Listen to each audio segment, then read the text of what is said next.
మీ పేరు? నా పేరు శ్రీను అండి. శ్రీను గారు ఏం చేస్తుంటారు? ఆటో తోలుతానండి. ఎన్నెళ్ళ నుంచి ఉన్నారు ఈ ఫీల్డ్లో మరి? నేను 20 సంవత్సరాల నుంచి ఉన్నానండి. ఎలా ఉంటుంది అంటే ప్రభుత్వ సహకారం కానీ లేదా ఇక్కడ అధికారుల సహకారం కానీ మీ ఆటో యూనియన్లకు కానీ ఆటో వాళ్ళకి కానీ ఎంతవరకు ఉంటుంది? ప్రభుత్వ సహకారం అయితే పూర్తిగా ఉంటుందండి. ఆటో వాళ్ళకి బాగానే ఉంది. ఇప్పుడు లైఫ్ ట్యాక్స్ ఒకటి చంద్రబాబు నాయుడు గారు మా గురించి ఆలోచించి తీసేశారు.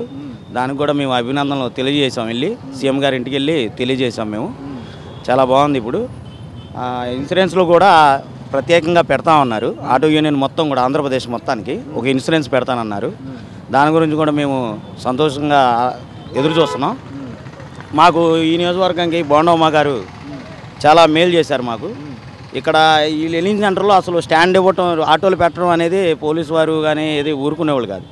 అలాంటిది ఇలాంటి సెంటర్లు, ఇంత బిజీ సెంటర్లో ఇక్కడ మాకు ఆటోలు పెట్టుకునే అవకాశం బోండమ్మ గారు దయ వల్ల మాకు ఇక్కడ కలిగింది. ఏదో బతుకు తెరుగుకి ఇంతకుముందు చాలా ఇబ్బంది పడేవాళ్ళం. పోలీసులు కేసులని అది అని ఇదని రోడ్డు మీద పెడితే చాలా ఇబ్బందికరంగా ఉండేది. ఎటు నుంచి ఎటు వస్తారో కూడా తెలియని పరిస్థితి. ఇప్పుడు ఇక్కడ ఇదే సెంటర్లో పెట్టుకొని చక్కగా పోలీసు రూల్స్ ప్రకారంగానే జనాలు ఎక్కించుకొని యూనిఫామ్లు వేసుకొని లైసెన్స్ ఉన్న డ్రైవర్లే అందరూ కూడా తోలుతున్నాం. ఇక్కడ మేము కృతజ్ఞతలు చెప్పుకోవాల్సింది ముఖ్యంగా బోండమ్మ గారికి. ఇక్కడ అంటే మీ ఎమ్మెల్యే గారు బోండమ్మ గారి విషయానికి వస్తే ఆయన అధికారంలోకి వచ్చాక ఎక్కువ అభివృద్ధి జరిగిందంటారా, లేదా అంతకుముందున్న ఎమ్మెల్యే మల్లా విష్ణు గారి హయాంలో జరిగిందంటారా, లేదా ఇంకా అంతకుముందున్న ఎమ్మెల్యేల హయాంలో ఎక్కువ జరిగిందంటారా? నాకు 20 సంవత్సరాలు అని చెప్పాను కదండి. ఈ 20 సంవత్సరాలు అంటే 4 ఎలక్షన్లు జరిగినాయి. అంతకుముందు ముగ్గురు కూడా ఈయన చేసినట్టుగా ఎంత అభివృద్ధి కూడా జరగల. ఈ సెంట్రల్ నియోజకవర్గంలో రోడ్లు కానీ, కమిటీ హాళ్ళు కానీ, కళ్యాణ మండపాలు కానీ ఏదైనా సరే బోండమ్మ గారు వచ్చిన కాంచే అభివృద్ధి బాగా జరిగింది. ఇక్కడ మాది 58వ డివిజను. 58వ డివిజన్లో మా వదిన గారే తులసి గారు, కార్పొరేటర్ గారు, బోండమ్మ గారి ఆశీస్సులతో ఆమె గెలిచింది. ఆమె కూడా పనులు కూడా చక్కగా ఆ డివిజన్లో అభివృద్ధి సంఘం బాగా జరుగుతున్నాయి. అది కూడా బోండమ్మ గారు చెప్పడం వల్ల.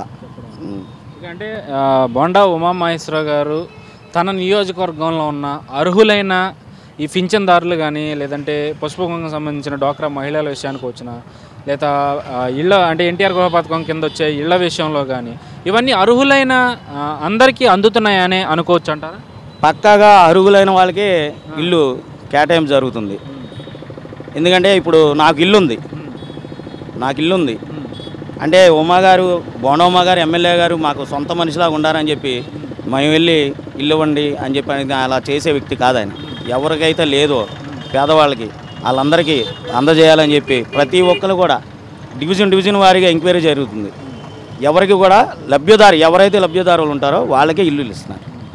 మరి ఈసారి బోండా ఉమామహేశ్వరరావు గారికి గెలుపు ఎంతవరకు ఉంటుంది? నాకు తెలిసి అవతల వాళ్ళకి డిపాజిట్లు కూడా రావనుకుంటున్నానండి. బోండమ్మ గారే మళ్ళీ. ఎందుకని? ఆయన పరిపాలన బాగుంటుంది.